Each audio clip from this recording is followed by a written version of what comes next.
I'm entering my third season here. Obviously, my first running the offensive charge, and very appreciative of Coach giving me this opportunity.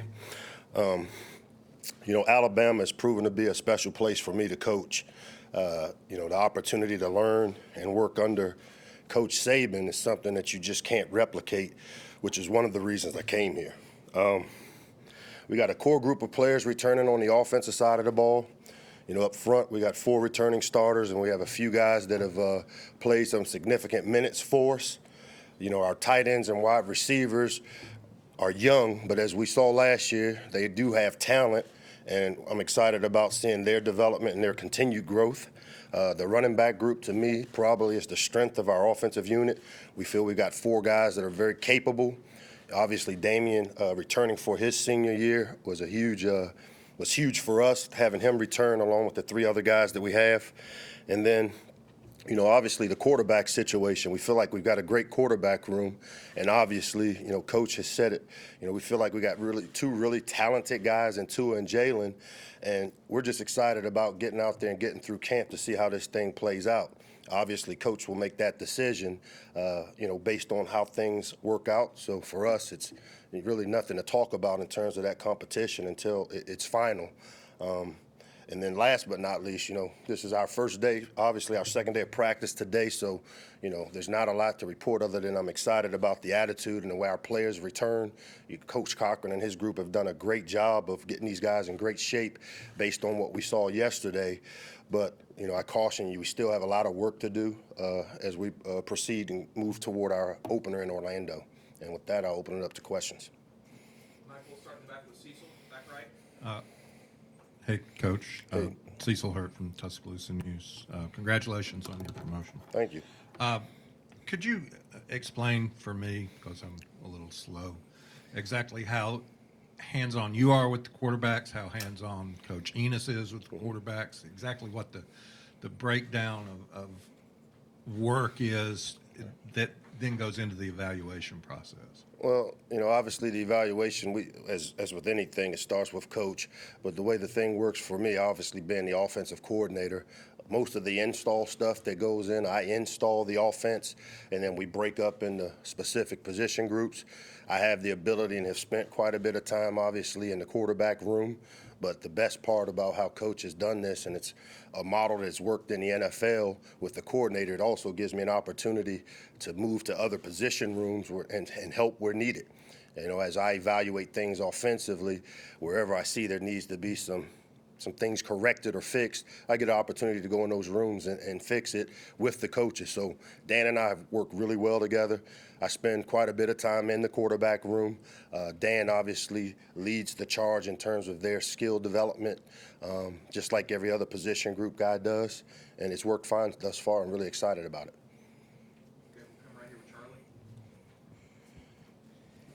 Coach has said that he wants to see the quarterbacks win the team, but what do you want to see from Jalen in terms of taking that next step as a passer in camp? And not just Jalen, but all these guys. The one thing we talk about with our camp objectives is we want every player to get better with every day. So not just specifically Jalen, but all of our players. When that's the object of camp. You come in with a skill level, and it's our job and their job to work to have these guys playing at an optimal level once the season starts, and that's what we're going to try to do during camp. Right here, John. Sorry to ask. I had a couple. Sorry to ask another quarterback question, but what have you liked from those guys, whether it's development on the field or just their attitude, because it's such a high-profile competition? Well, first and foremost, I think both those guys have been pros in terms of how they've gone about competing. Both those guys put the time in. They both are students of the game. They spend a lot of time upstairs in the coaches' offices trying to improve themselves. I see those guys working really well with all the different tools we have on the offensive side of the ball. So, for both of those guys, they really are working hard to improve and find ways to get better individually. And as far as the receivers go, how about often have like a go-to guy and then a really good supporting cast? Is that important to get that one guy, or can you see it spreading around more to a bunch of young, talented receivers? It's always been, my opinion as an offensive coordinator and when developing an offensive system is that you want to identify who all your playmakers are and you want to find ways to get them all involved. We're a much better team when guys all feel like they have some ability to help. And so for me, we're going to continue to work to identify the guys that make plays for us, and we'll continue to develop schemes and things to get them the ball. Back over here on the left side with Michael. You were here when Najee Harris came in, and you've seen him for a year. Where have you seen progress from him? Where do you see him going this year? The biggest thing with young running backs that tends to be the toughest thing is the pass protection aspect of the position.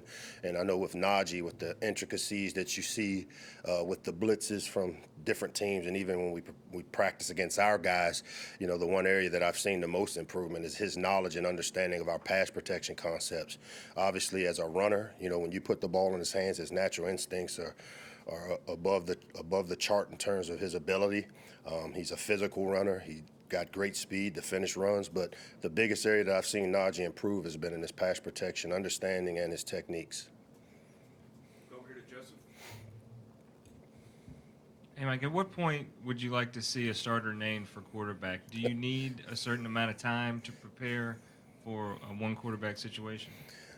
Like I said, the guy that was here before me, he's going to be the guy that makes that decision as to when it happens. For me, once that decision is made, then it'll be my job to try to put together a program or a system or a game plan that'll help us be successful on game day. We'll come back over here with Dwayne. I'm sorry. A little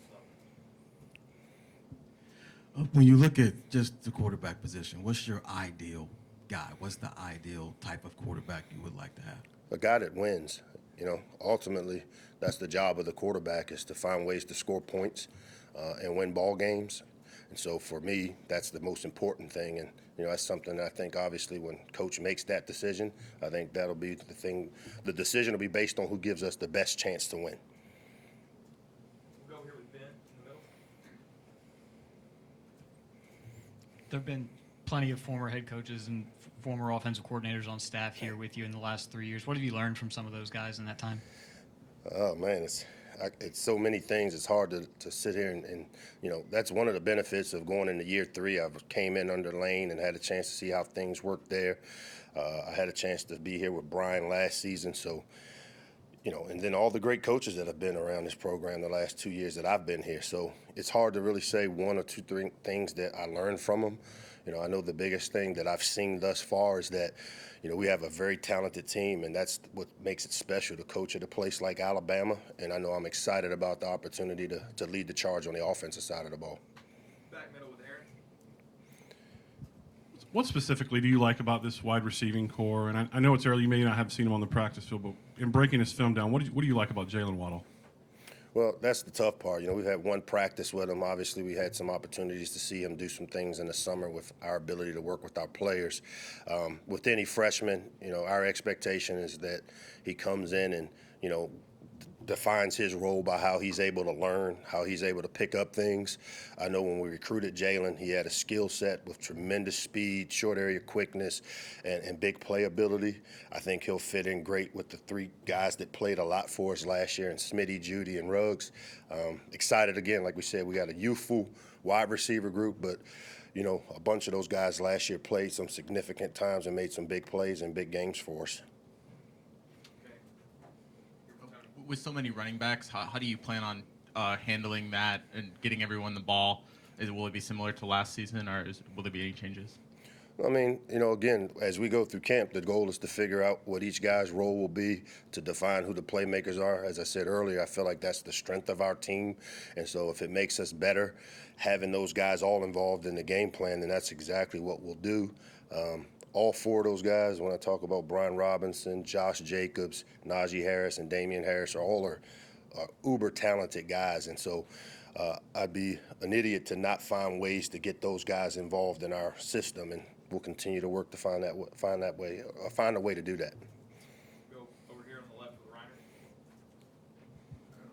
You seem to have a little bit more of a spread background. Dan has more of maybe a pro-style background. How are you blending that and also taking elements of what you learned or been around with Lane and combining that with the stuff that Brian brought last year? Well, let's make it pretty clear. You know, this is Alabama's offense. This isn't Mike Locksley's system.